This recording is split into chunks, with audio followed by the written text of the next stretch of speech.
नमस्कार, न्यूज 18 मध्य प्रदेश छत्तीसगढ़ देख रहे हैं आप। मैं हूं आपके साथ प्रशांत कटारे और अहम खबर का रुख कर रहे हैं। आपको बता दें कि विदिशा से सांसद सुषमा स्वराज ने दिल्ली में अहम बैठक बुलाई है। संसदीय क्षेत्र के बीजेपी नेताओं के साथ ये बैठक बताई जा रही है विदिशा के, जिसमें विदिशा के विधायक, पूर्व विधायक सहित कई नेता इस बैठक में शामिल होंगे।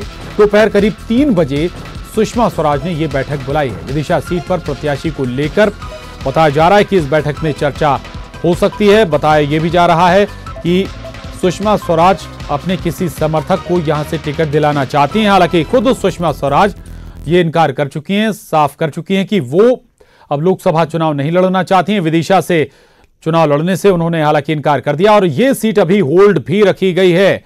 और यही एक वजह है कि सुषमा स्वराज इस सीट से अपने किसी समर्थक को चुनाव मैदान में उतारना चाहती हैं। ऐसी संभावना जताई जा रही है कि इसी के मद्देनजर यह बैठक बुलाई गई है।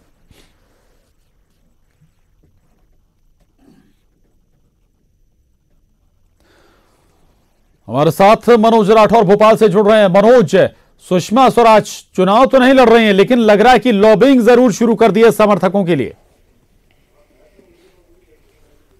जी बिल्कुल, उम्मीदवार को लेके मंथन तेज हो गया और जिस तरीके से तमाम नाम विदिशा सीट से निकल के सामने आए थे, उसको लेकर वहां पर विरोध भी शुरू हो गया था। रवीश सिंह चौहान जो किसान मोर्चे के बड़े नेता थे, उन्होंने भी विरोध किया था। तो यही सबसे बड़ा कारण है कि अब सुषमा स्वराज तय करेंगी कि वहाँ से कौन उम्मीदवार होगा। और ये तय बात मानी जा रही है कि वहाँ से महिला उम्मीदवार ही होंगी, क्योंकि जिस तरीके से 3 नाम दावेदारी की लिस्ट में आए, उसमें सुखप्रीत कौर जो कि पूर्व विधायक की बेटी हैं और महिला मोर्चे की सचिव भी हैं। इसके अलावा साधना सिंह पूर्व मुख्यमंत्री शिवराज सिंह चौहान की पत्नी है, राष्ट्रीय किरार समाज की अध्यक्ष भी हैं। तो जो तीसरा नाम सामने निकल के आया है वो सुषमा स्वराज की खुद बहन, जो कि हरियाणा से विधानसभा उन्होंने चुनाव लड़ा था, वंदना शर्मा का नाम भी तेजी से सामने निकल के आया। अब जो करना है वो सुषमा स्वराज को करना है कि आखिरकार इन 3 महिलाओं में से वो किसको उम्मीदवार विदिशा का बनाएंगी। और यही कारण है कि आज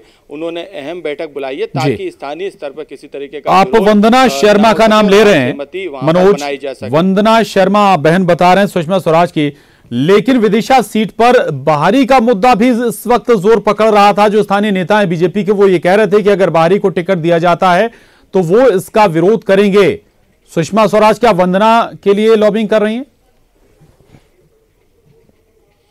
जी बिल्कुल प्रशांत, एक आम राय बनाने के लिए उस विधानसभा सीट के जो तमाम नेता हैं, चाहे वो मौजूदा 6 विधायक उस संसदीय सीट में आते हैं जो कि बीजेपी के हैं, उनको बुलाया गया है। जो पूर्व विधायक है वहाँ पर जो लगातार सक्रिय हैं, उनको बुलाया गया। स्थानीय नेता जिनका वहाँ पर दबदबा है उस संसदीय सीट पर, उनको बुलाया गया। तो तमाम नेताओं की बैठक में एक आम राय बनाने की कोशिश की जा रही है ताकि यदि वहाँ से विदिशा से किसी को टिकट दिया जाए तो उसका विरोध वहाँ पर ना हो। क्योंकि जो विदिशा जो कब्जे वाली सीट बीजेपी की थी विधानसभा में के दौरान, वहां से कांग्रेस ने उस विधानसभा सीट पर कब्जा किया है विदिशा की। इसके अलावा 6 सीटें जो हैं इस समय 2008 में जो विधानसभा चुनाव हुए थे उसमें बीजेपी के कब्जे में आई थी, 2 कांग्रेस के कब्जे में है। तो बीजेपी की ये सबसे सुरक्षित सीट है। लेकिन विदिशा लोकसभा सीट के बारे में यह भी कहा जाता है कि जो मौजूदा विधायक है उन्होंने इस सीट को किसी दूसरे नेता को गिफ्ट में दिया है। अटल बिहारी वाजपेयी ने इस सीट को शिवराज सिंह चौहान को गिफ्ट में दिया था। उसके बाद शिवराज सिंह चौहान ने सुषमा स्वराज को ये गिफ्ट में वहां पर इस सीट को दिया था। अब सुषमा स्वराज को ये तय करना है प्रशांत के वो किसे वहां से उम्मीदवार बनाएंगी। बिल्कुल, लेकिन वंदना शर्मा का नाम क्यों लिया जा रहा है? आप साधना सिंह का नाम भी ले रहे थे मनोज। साधना सिंह को लेकर भी कहा जा रहा है, विरोध था वहां पर यह भी कि किसान नेता थे, उनका यह कहना था कि अगर साधना सिंह को मैदान में उतारा जाता है तो वो इसका विरोध करेंगे। परिवारवाद, जिस पर कई नेताओं के पुत्र पुत्रियों के संबंधियों के टिकट काटे गए। मनोज जी बिल्कुल, इसके बैठक की जो पीछे की वजह निकल के अभी सामने आई, वंदना शर्मा का नाम तेजी से सामने आया। हालांकि ये पैरासूट एंट्री बीजेपी में होगी और यही कारण है कि वहां पर जिस तरीके से नाम चर्चा में आया वंदना शर्मा का, हालांकि हरियाणा से हैं वो, हरियाणा से बीजेपी की तरफ से विधानसभा का चुनाव भी वो लड़ चुकी हैं। हालांकि उस चुनाव में वो जीती नहीं थी, उनको हार का सामना करना पड़ा था। लेकिन जिस तरीके से विदिशा संसदीय क्षेत्र में जब सुषमा स्वराज कोई दौरा करती थी तो उस समय उनकी सक्रियता संवेदनशीलता वहाँ पर देखी गई थी और यही सबसे बड़ा कारण है कि उनके नाम पर जो है अब चर्चा तेज होने लगी है। लेकिन जिस तरीके से विरोध भी सामने निकल के सामने आया था, उसको लेके एक राय बनाने की कोशिश सुषमा स्वराज कर रही है और यही कारण है कि तमाम जो नेता है संसदीय सीट पे जो दावेदार हैं, जो जिनका दबदबा है, उनको बुलाकर जो है कहीं ना कहीं एक राय बनाने की कोशिश यहाँ पर की जा रही है। तो तमाम नाम है, लेकिन प्रशांत यहाँ पर यह तय बात है कि विदिशा लोकसभा सीट से महिला ही प्रत्याशी होगी। 3 नाम है, एक साधना। बिल्कुल मनोज, विदिशा सीट, कई बड़े दिग्गज, कई बड़े चेहरे यहाँ से सांसद बने। अब सुषमा स्वराज सांसद हैं और सुषमा स्वराज अब माना जा रहा है कि जैसा कि आप बता रहे हैं, वंदना शर्मा उनके लिए जगह बनाने की कोशिश में है। पूर्व विधायकों को दिल्ली में बैठक के लिए बुलाया गया है, लेकिन तस्वीर देखना होगा कि क्या निकल कर आती है, क्या बात इस बैठक से बनती है। रहे हमारे साथ मनोज, आगे भी आपसे जुड़ेंगे। उधर दिग्विजय सिंह के समर्थन में कंप्यूटर बाबा उतर आए हैं। दिग्विजय सिंह के लिए वो प्रचार करेंगे। एमपी में कांग्रेस जीतेगी 15 सीट, ये दावा कंप्यूटर बाबा कर रहे हैं। दरअसल कंप्यूटर बाबा को आपको बता दें कि हाल ही में कांग्रेस के साथ वो जुड़े हैं। इससे पहले शिवराज सिंह के साथ वो जुड़े थे और वहां पर राज्य मंत्री का दर्जा भी उन्हें मिला था, लेकिन अचानक वो खफा हुए, नाराज हो गए और शिवराज के खिलाफ ही वो मैदान में उतर गए थे। लेकिन कुछ समय पहले, आचार संहिता लगने से पहले, वो कांग्रेस के साथ जुड़ गए और अब दिग्विजय सिंह के लिए प्रचार करने का दावा वो कर रहे हैं कंप्यूटर बाबा। ये तस्वीरें भी देखिए आप, ये तस्वीरें उसी वक्त की जब गेस्ट हाउस के ऊपर धुनी रमाकर बैठ गए थे कंप्यूटर बाबा। समय समय पर पलटी मारते हैं, रुख बदलते हैं और अब दिग्विजय सिंह के लिए प्रचार करने की बात वो कर रहे हैं। और न केवल दिग्विजय सिंह के लिए प्रचार का वो दावा कर रहे हैं, बल्कि वो ये भी कह रहे हैं कि कांग्रेस 15 सीटें जीतेगी मध्य प्रदेश में। दिग्विजय सिंह देखिएगा, मनोज राठौर हमारे साथ इस खबर पर भी बने हुए हैं। मनोज, कंप्यूटर बाबा दिग्विजय सिंह के लिए प्रचार करने वाले हैं, लेकिन कितना भरोसेमंद होगा उनका प्रचार? उनकी पलटी मार वाली स्थिति या उनका ये रवैया हर कोई बेहतर तरीके से जानता है।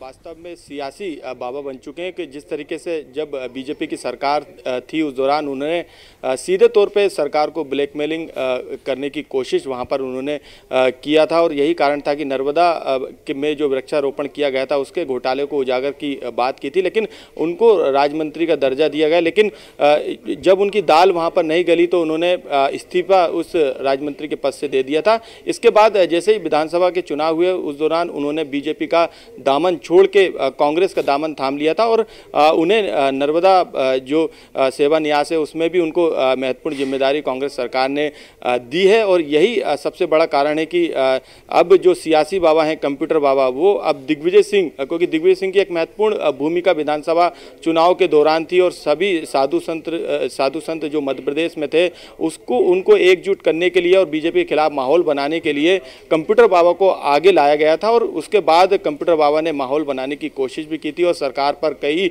भ्रष्टाचार के आरोप लगाए थे, खासतौर से नर्मदा के घाट पर जिस तरीके से वृक्षारोपण किया गया था, अवैध खनन का मामला था। लेकिन अब उन्होंने, क्योंकि दिग्विजय सिंह कहीं ना कहीं विधानसभा चुनाव के दौरान उनको लाने वाले थे और यही कारण है कि अब वो दिग्विजय सिंह भोपाल लोकसभा सीट से चुनावी मैदान में है, तो उनके प्रचार के लिए सामने आए। लेकिन ये सियासत है और सियासी बाबा कंप्यूटर बाबा ये समझते हैं कि कहाँ फायदा है और जहाँ उन्हें फायदा दिखता है वहीं वो जाते हैं। जी बिल्कुल, सत्ता के साथ हमेशा खड़े नजर आते हैं कंप्यूटर बाबा, यानी कि मलाई हमेशा उनके पास होती है खाने के लिए। और इस बार अब वो दिग्विजय सिंह के साथ हैं, प्रचार उनका करने वो जा रहे हैं। मनोज, लेकिन कब तक ये साथ बरकरार रहेगा जब तक सत्ता है? जी बिल्कुल, सरकार को भी कहीं ना कहीं ज़रूरत थी कंप्यूटर बाबा की और यही कारण है कि अपने पाले में कंप्यूटर बाबा को लेकर आए थे विधानसभा चुनाव के दौरान और बीजेपी के खिलाफ माहौल बनाने की कोशिश कंप्यूटर बाबा के द्वारा की गई थी। लेकिन कंप्यूटर बाबा खुद अपनी ताकत जानते हैं और सियासत को वो अब समझने भी लगे और यही कारण है कि उन्होंने बीजेपी के बाद जो है एंट्री कांग्रेस में सीधे तौर पर की थी और वहाँ पर अब जो है वो, क्योंकि दिग्विजय सिंह एक महत्वपूर्ण भूमिका में थे कंप्यूटर बाबा को लाने के कांग्रेस में, और यही अब कारण भी है कि वो दिग्विजय सिंह के प्रचार प्रसार के लिए मैदान में उतर गए और दावा कर रहे हैं कि 15 सीटें जो है मध्य प्रदेश में कांग्रेस को मिलने वाली। बिल्कुल, प्रचार प्रसार के लिए मैदान में उतर गए, दिग्विजय सिंह का प्रचार करेंगे। दावा भी वो कर रहे हैं कि 15 सीटें कांग्रेस जीतेगी। बहुत शुक्रिया मनोज आपका इस पूरी बातचीत के लिए, जानकारी के लिए। लेकिन कंप्यूटर बाबा, शिवराज सरकार में उन्हें मंत्री का दर्जा भी प्राप्त था, इसके बाद वो टिकट की चाहत थी उनकी, लेकिन वो चाहत जब पूरी नहीं हुई तो बगावत उन्होंने शिवराज के साथ कर दी। अब कांग्रेस के साथ हैं। दिग्विजय सिंह के लिए वो प्रचार करने की बात कह रहे हैं, 15 सीटों का दावा कर रहे हैं। लेकिन क्या कुछ कहा है कंप्यूटर बाबा ने, वो आपको सुनवाते हैं। दिग्विजय सिंह, देखिएगा, दिग्विजय सिंह तो अपने आप जीत ही रहे हैं वो, क्योंकि सारी जनता का झुकाव जो है माननीय पूर्व मुख्यमंत्री दिग्विजय राजा के साथ हैं। और संत समाज भी शुरू से, जब भी मुख्यमंत्री थे तब से लेके आज तक उनके प्रति बड़ी आस्था रखते हैं। और मैं तो कहता हूं कि यदि वो सहमत होंगे तो हम लोग जो है सारे संत उनके नामांकन में भी जाएंगे और प्रचार प्रसार भी करेंगे। और पूरे मध्य प्रदेश में जो बीजेपी सरकार है, जो धर्म विरोधी सरकार है, इसको रोकने की कोशिश करेंगे। खबर खरगोन से है। महेश्वर में दबंग 3 की शूटिंग के दौरान स्थानीय लोग नाराज हो गए हैं। दरअसल शिवलिंग के पास तख्त रखने पर लोगों ने नाराजगी जताई है, आपत्ति दर्ज कराई है। महेश्वर में 1 अप्रैल से दबंग 3 फिल्म की शूटिंग चल रही है और उसी दौरान का ये पूरा वाकया है। इस शूटिंग के दौरान प्रभुदेवा सहित सलमान खान, अरबाज खान भी मौजूद हैं। महेश्वर में दबंग 3 की शूटिंग के विवादों पर सलमान खान ने सफाई भी दी है। शूटिंग छोड़कर मीडिया के सामने सलमान खान आए और खेद भी जताया, जिस बात को लेकर नाराजगी जाहिर की जा रही है। साथ ही सलमान खान ने सीएम कमलनाथ से भी बातचीत करने का खुलासा किया है। आपको बता दें कि मुख्यमंत्री ने भी महेश्वर को प्रमोट करने की बात कही है।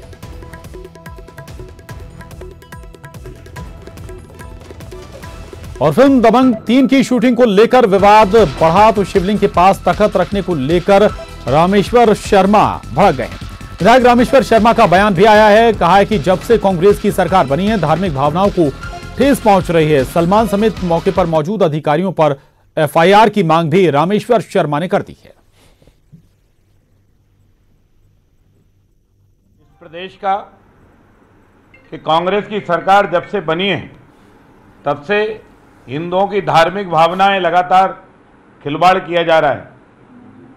फिल्म एक्टर श्रीमान सलमान खान जो फिल्म महेश्वर में बना रहे हैं और उनने भगवान शंकर की पिंडी पर जो तखत रखकर छतरी लगाकर उसके ऊपर डांस और लोग खड़े हैं उनके, ये सरासर हिंदू धर्म का अपमान है।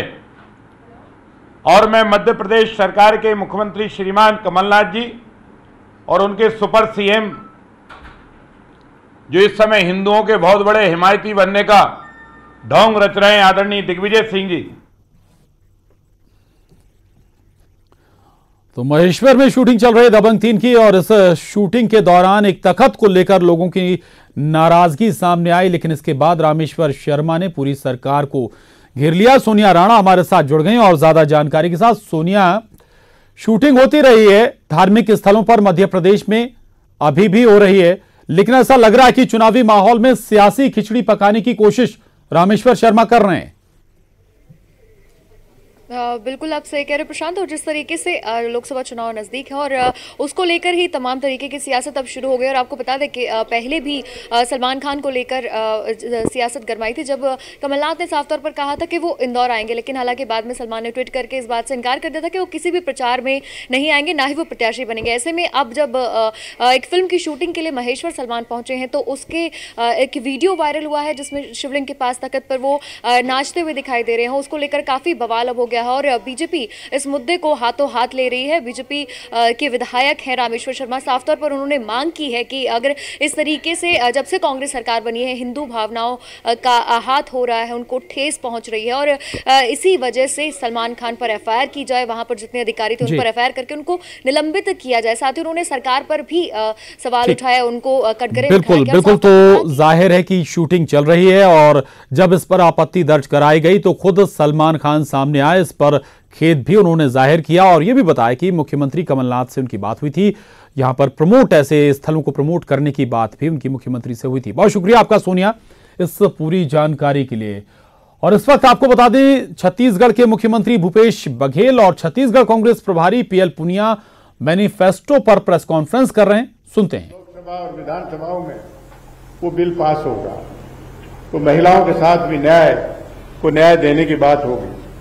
मजदूरों का मनरेगा को सशक्त बनाया जाएगा और उनको पर्याप्त संसाधन देते हुए उसके माध्यम से ज्यादा से ज्यादा लोगों को रोजगार से जोड़ा जाएगा और आने वाली पीढ़ी, आगे वाले भविष्य, उसके लिए शिक्षा के क्षेत्र में जीडीपी का 6% वो 6% प्राविधान किया जाएगा, बजट में प्राविधान किया जाएगा। एक क्वालिटी एजुकेशन देने की बात कही है।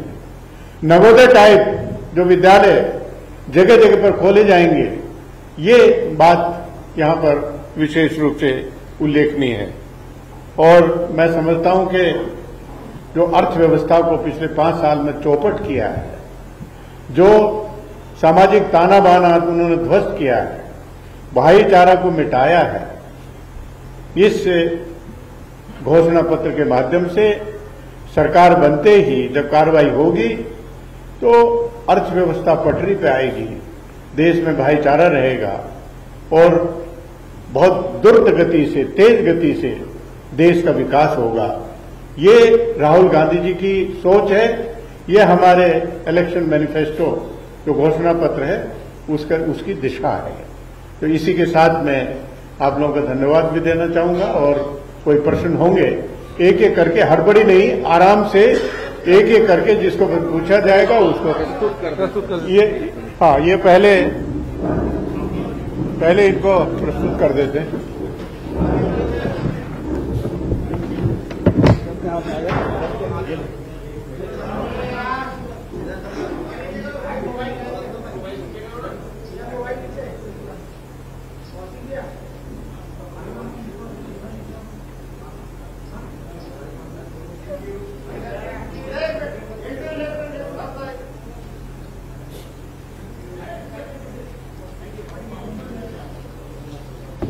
ये दे दीजिए। आगे चुपके से आगे पता ही नहीं लगेगा। 5-6 चैनल में लाइव। अच्छा, हाँ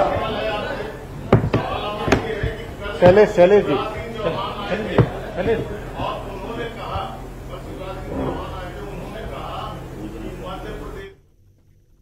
तो कांग्रेस मैनिफेस्टो पर प्रेस कॉन्फ्रेंस कर रहे थे पीएल पुनिया और भूपेश बघेल। आगे बढ़ते हैं। लोकसभा के पहले कांग्रेस के दिग्गज नेता और पूर्व केंद्रीय मंत्री सुरेश पचौरी को अहम जिम्मेदारी मिली है। सीएम कमलनाथ ने उन्हें लोकसभा चुनाव प्रबंधन प्रदेश प्रभारी बनाया। ऐसे में लोकसभा चुनाव में उनकी रणनीति को लेकर उनका कहना है कि 2019 का लोकसभा चुनाव देश के लिए और पार्टी के लिए अहम है। संवाददाता सोनिया राणा ने खास बातचीत की सुरेश पचौरी से। कांग्रेस के दिग्गज नेता पूर्व केंद्रीय मंत्री सुरेश पचौरी हमारे साथ है। सर, अहम जिम्मेदारी लोकसभा के पहले आपको 29 सीटों पर, आप लोकसभा का पूरा प्लान क्या रहने वाला है, क्या रणनीति रहने वाली है? देखिए, ये जो लोकसभा का चुनाव है बहुत महत्वपूर्ण चुनाव है, देश के लिए भी है और पार्टी के लिए। देश के लिए इसलिए है कि देशवासियों ने पिछले 5 वर्षों में जो नरेंद्र मोदी सरकार का नाकारापन देखा है, उससे देश की अर्थव्यवस्था चौपट हुई है और देशवासी निराश हुए। कांग्रेस के लिए इसलिए महत्वपूर्ण है कि हम सब लोग वचनबद्ध हैं, संकल्पबद्ध हैं कि हमारे नेता राहुल गांधी जी देश का प्रधानमंत्री बने और प्रधानमंत्री बनकर देश को प्रगति और विकास के द्वार पर दस्तक दे सकें। सर, क्या वजह है कि विधानसभा के वक्त थोड़ी सक्रियता कम हो गई थी? उधर इंदौर सीट से कांग्रेस उम्मीदवार के नाम पर जीतू पटवारी का कहना है कि इंदौर सीट से इंदौर के बेटे का नाम तय है। पार्टी जल्द नाम का ऐलान करेगी।